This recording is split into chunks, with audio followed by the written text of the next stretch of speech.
Good morning, friends. In today's session, we are going to resume our previous lecture on gestation and factors affecting gestation length.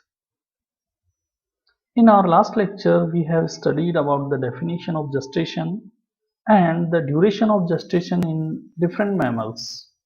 Then we had a discussion on factors affecting gestation length with special context to genetic factors.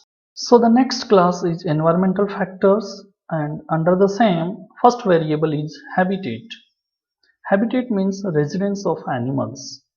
And when we consider the residence of animals regarding the gestation length, it is quite longer in open terrestrial animals as compared to troglodytes and fossorials.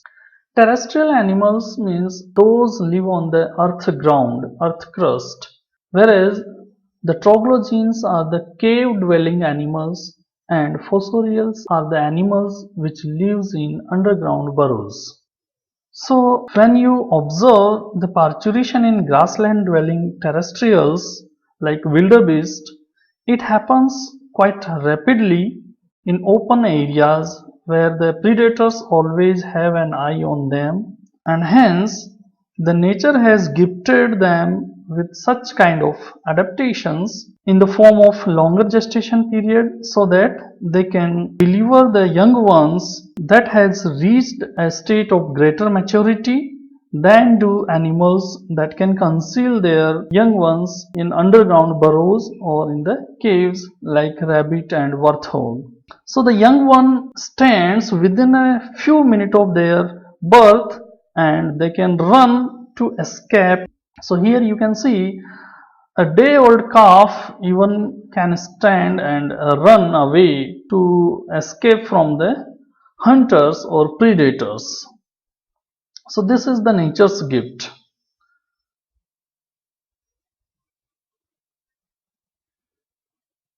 The second environmental factor is nutrition that can affect the gestation length in the different females of same species. And as is under rule, the gestation length in well-fed dams is a little bit lesser than those are maintained on just maintenance ration. The effect of nutrition was experimentally investigated in a rhesus monkey where 45 pregnant females were randomly divided into three groups, and they were maintained with semi-outdoor environment and they were fed with the equivalent diets except the amount of protein which was kept intentionally variable. In group 1, 1 gram of protein per kg body weight was fed, and in group 2, 2 gram protein per kg body weight was given, whereas in group 3, 4 gram protein per kg body weight was fed to the pregnant female monkeys. And it was seen that the third group, which was fed with highest protein, it shortened the gestation length by 8.5 days.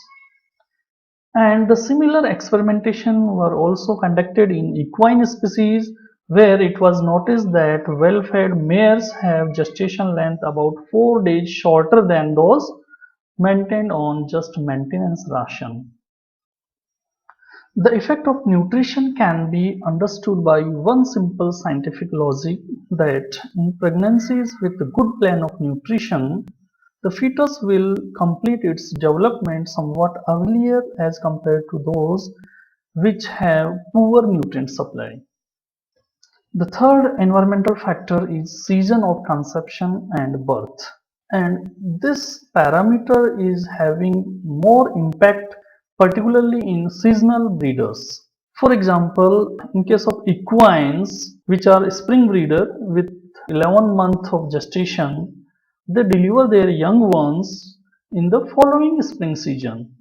And similar is the case with sheep which are the fall breeders, and they have a gestation period of 5 months so that they can deliver their young ones in the spring season. And spring season is the season when the food availability is most abundant. So in many species with restricted breeding season, the gestation is adjusted so that birth coincide with the period when food is most abundant. According to Sevinga et al. 2004, shorter pregnancies were reported when conception occurred in July months, which is coinciding with the maximum photoperiod oscillations. In another study with Holstein cows, a shorter gestation period by 2 days were recorded in cows which conceived in October as compared to those which conceived in January and February.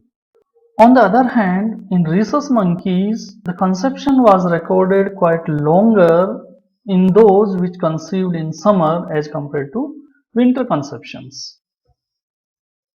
If we talk about the season of birth, the month of birth is also found to be very significant.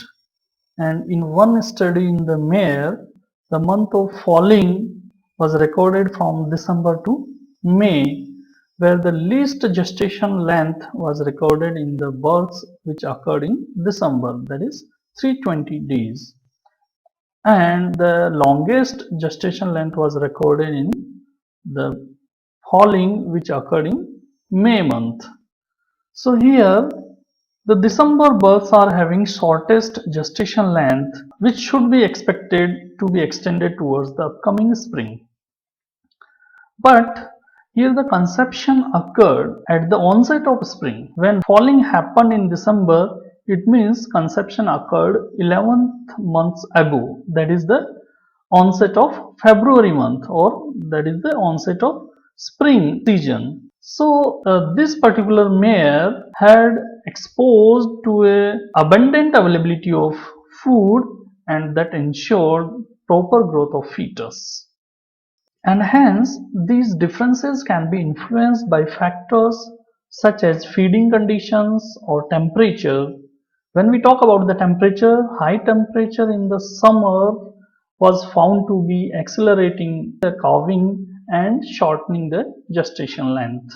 The nature attempts to bring the timing of parturition back to ideal, that is early spring, and this may be achieved by shorter or longer gestations.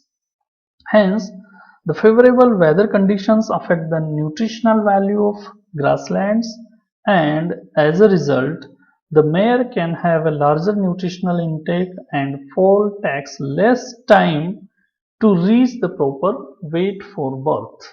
The next class is maternal factors, and we'll deal into detail about the maternal factors in the next lecture. This is all for today. So thank you very much.